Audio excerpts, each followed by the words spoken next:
POCSO case నిందితుడిని పోలీసులు వదిలేసిన ఘటన యాదాద్రి జిల్లా అడ్డగూడూరు పోలీస్ స్టేషన్లో జరిగింది.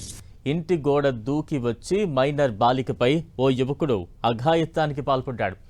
ఆ యువకునిపై పోలీసులకు బాలిక తల్లిదండ్రులు ఫిర్యాదు చేశారు. అయితే పోక్సో కేసు పెట్టి రిమాండ్ చేయకుండా అడ్డగూడూరు ఎస్ఐ వదిలేయడం సంచలనంగా మారుతోంది. మరోవైపు బయటకు వచ్చిన నిందితుడు బాలికను కిడ్నాప్ చేసి తన వెంట తీసుకువెళ్లిపోయాడు. దీంతో బాలిక తల్లిదండ్రులు ఆందోళనకు గురయ్యారు. పోలీసులు నిందితుని కోసం గాలిస్తూ ఉన్నారు.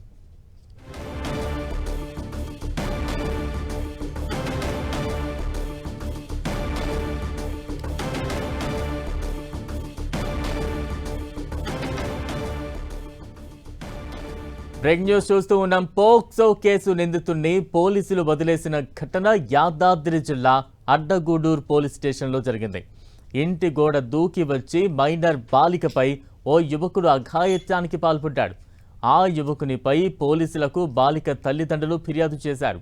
అయితే పోక్సో కేసు పెట్టి రిమాండ్ చేయకుండా అడ్డగూడూరు ఎస్ఐ వదిలేయడం ప్రస్తుతం సంచలనంగా మారింది.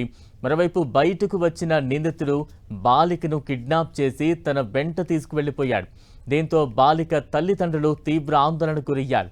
పోలీసులు నిందితుని కోసం ప్రస్తుతం గాలింపు చర్యలు చేపట్టారు.